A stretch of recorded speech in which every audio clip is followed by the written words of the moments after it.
Hi everyone, so welcome back to the audit session. And after discussing the primary substantive procedures in the previous chapters, now we will discuss the other specific substantive procedures. So there are certain other substantive procedures which are the part of our audit and which we need to perform in order to complete our audit. So few of them are opening balances in initial audit or re-audit engagement, auditing the illegal acts, auditing the related party transactions, auditing the contingencies, which are litigation claims.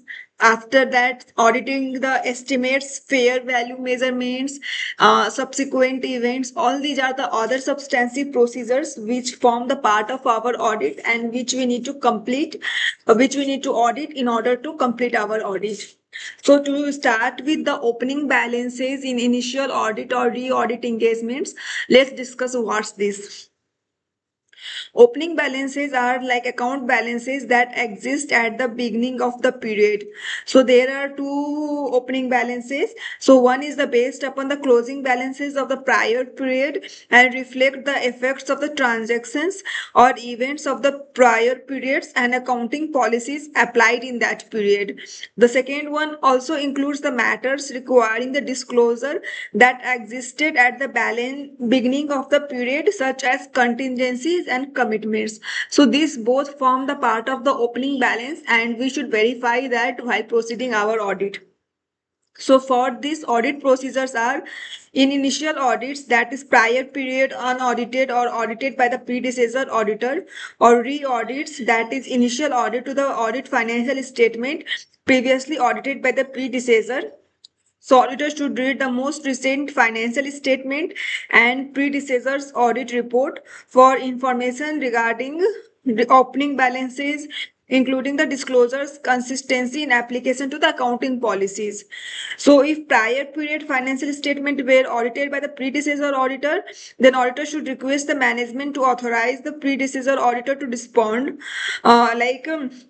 In inquiries regarding the specific matters that the current auditor may have, reviewing the predecessor audit documentation, the documentation that the predecessor auditors has left as the supporting document, and discovery of the possible material misstatement in the financial statement reported by the predecessor. So any misstatement that has been reported in the previous audit report, that can also be taken as the base and documentation to proceed the further audit procedures.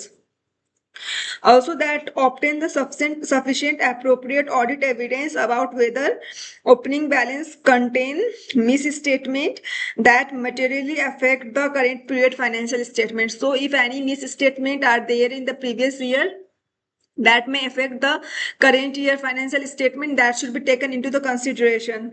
So determine whether the prior period closing balance has been correctly brought forward to the current period. So whatever the opening balance has been brought forwarded, so that should be verified precisely in order to check, in order to ensure that the current year balances are not misstated or not manipulated. So it is the task of auditor to audit or to vouch the brought forward numbers.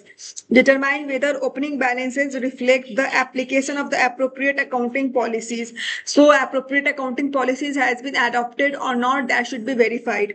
Evaluate whether audit procedures performed in the current period provide evidence relevant to the opening balance and or both. Like when the prior financial statements were audited, review the predecessor audit report documentation to obtain the evidence regarding opening balances.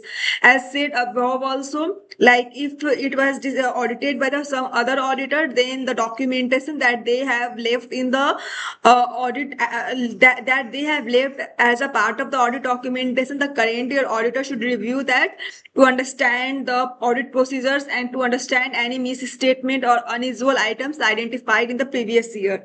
After that, perform specific audit procedures to obtain the evidence regarding the opening balances. So few of the examples of the specific procedures are collection of the opening accounts receivable or accounts payable payment during the current period, provide the sum of the audit evidence of their existence, rights and obligations, completeness and valuation at the beginning of the period. Inventories. Since the current period's audit procedures on the closing inventory balance provide little audit evidence regarding inventory on hand at the beginning of the period, additional audit procedures which may be necessary, such as observe the current inventory count and reconcile to the opening inventory quantity, perform audit procedures on the valuation of the opening inventory items, or perform the audit procedures on the gross profit and the cutoff. So these are the audit procedures that auditor should perform. Also, for the non-current assets or liabilities, examine the account records and other information underlying the opening balances, confirmation of the opening balances with the third parties. So, for accounts payable, non-current asset and liability, this was the opening balance procedures that is followed. Also, if the auditor obtains the audit evidence that the opening balances contains misstatement that could materially affect the current period's financial statement, auditor should perform the appropriate additional audit procedures to determine the effect on the current financial statement. If the auditor concludes that such misstatement exists in the current period financial statement, auditor should communicate the misstatement to the appropriate level of the management and TCWG. If the prior period financial statement were audited by the predecessor auditor, the auditor should request the management to inform the predecessor auditor of the situation and arrange for the three parties to discuss this information and attempt to resolve the matter. Auditor should also communicate to the predecessor auditor information that he believes that it should be that following items are subsequently discovered. If management refuses to inform the predecessor auditor that prior period financial statements may need revision, or if the auditor is not satisfied with the resolution of the matter, the auditor should evaluate the implications on the current engagement or withdraw from the engagement or disclaim an opinion on the financial statement when withdrawal is not possible under applicable law or regulation. So for audit conclusion and reporting for the opening balances, auditor should not make reference to the report or work of the predecessor auditor as the basis in the part of the auditor's own opinion. If the auditor is unable to obtain sufficient appropriate audit evidence regarding the opening balances, qualified generally accepted accounting standards or disclaimer of opinion is provided. If the auditor concludes that the opening balance contains a misstatement that materially affects the current period financial statement, then in that case, qualified gap or adverse opinion should be provided. If the auditor concludes that the current period accounting policies are not consistently applied regarding the opening balances, in that case also qualified gap or adverse opinion is provided. If the predecessor auditor's report on the prior period financial statement include a modification to the auditor's opinion that remains relevant and material to the current period financial statement, the auditor should appropriately modify the auditor's opinion on the current period financial statement. In some situations, a modification to the predecessor auditor's opinion may not be relevant and material to the opinion on the current period's scope limitation in the prior period have been resolved in the current period. So this can be one of the scenario in this case, and auditor should be considerate while giving their opinion on this. Now we will talk about the other substantive procedures, which is illegal acts. So auditor is responsible for obtaining the reasonable assurance that financial statement as a whole are free from the material misstatement, whether caused by the fraud and error. We have been discussing this since the beginning of our chapter. In conducting an audit of the financial statement, the auditor takes into the account the applicable legal and regulatory framework. So, owing to the inherent limitations of the audit An unavoidable risk exists at the some material misstatement in the financial statement may not be detected. So this is the inherent limitations in the audit. Even though the audit is properly planned and performed as per the GAS, in that context of the law and regulations, the potential effects of the inherent limitations on the auditor's ability to detect the material misstatement are greater because of the following reasons. Many laws and regulations relating to the principally to the operating aspects of the entity typically do not affect the financial statement and are not captured by the entity's information system relevant to the financial reporting. A non-compliance may involve conduct designed to conceal, like collusion, forgery, deliberate failure to record transactions, management override of the internal control, intentional misrepresentation made to the auditor.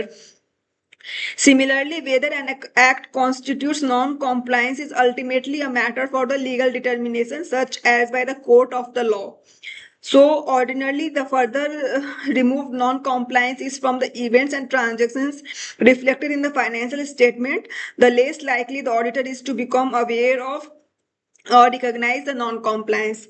So, what are the auditor's consideration of the compliance with the laws and regulations?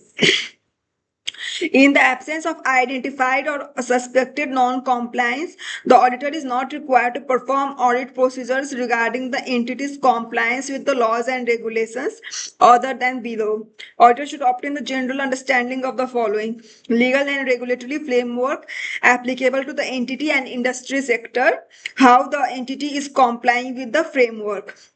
Similarly, laws and regulations having a direct effect on the financial statement, auditors should obtain the sufficient appropriate audit evidence regarding material amounts and disclosures in the financial statement that are determined by the provision of such laws and regulations.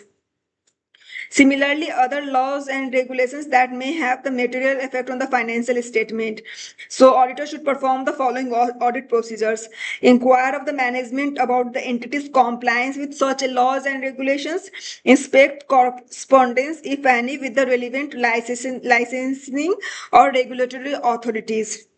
Also, during the audit procedures, the auditor should remain alert to the possibility that other normal audit procedures applied may bring instances of actual suspected non-compliance with laws and regulations to the auditor's attention. Few of the examples are reading minutes, inquiring the management of and legal counsel concerning the litigation claims and assessments, performing substantive tests of the details.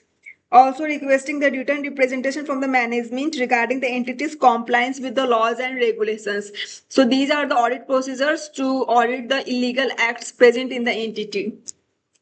Also, when audit procedures are not when non-compliance is identified or suspected, if the auditor becomes aware of the information concerning actual or suspected non-compliance with the laws and regulation, then in that scenario, auditor should obtain understanding of the nature of the act and the circumstances in which it has occurred and further information to evaluate the possible effects on the financial statement. Also, audit procedures may include inspection of supporting document such as invoices, cancelled checks and agreements, and comparing with the accounting records. Confirmation of the significant information concerning the matter with the ordinary party to the transactions or intermediaries such as bankers or lawyers. Determining whether the transaction has been properly authorized. Also considering whether other similar transactions or events may have occurred and applying procedures to identify them. After that, discussion with the management and TCWG. If management or TCWG do not provide sufficient information to the auditor may consult with the entity's in-house legal counsel or external legal counsel about the application of the laws and regulations to the circumstances, including the possibility of the fraud and the possible effects on the financial statement. The auditor may request the management to arrange for such consultation with the entity's legal counsel. If it is not appropriate to consult with the entity's legal counsel, or if the auditor is not satisfied with the legal counsel opinion, the auditor may consult the auditor's own legal counsel about whether a violation of the laws and regulation is involved, the possible legal consequences, including the possibility of the fraud, and what further action, if any, auditor may take.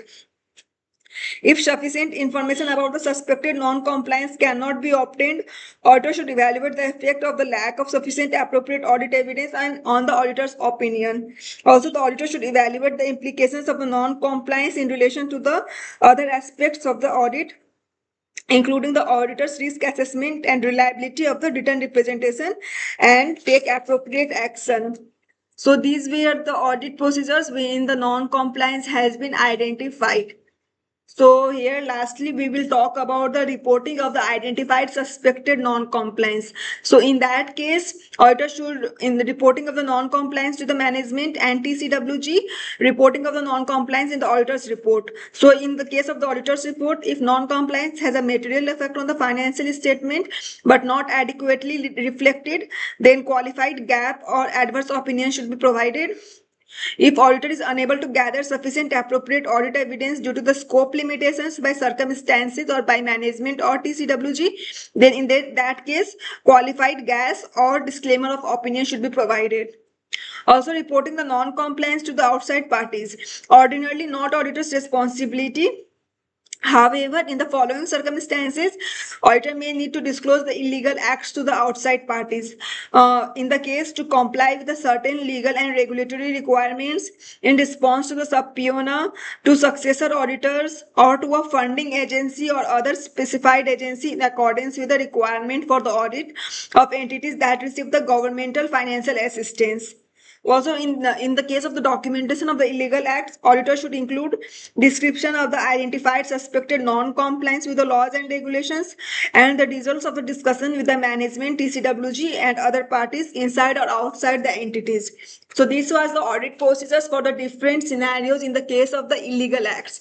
So that's all about the today's class, and I will see you in the next chapter of the audit class, and we will continue the other substantive procedures, audit procedure topics for other headings of those. So thank you for staying connected, and let me know if you have any queries in the comment section.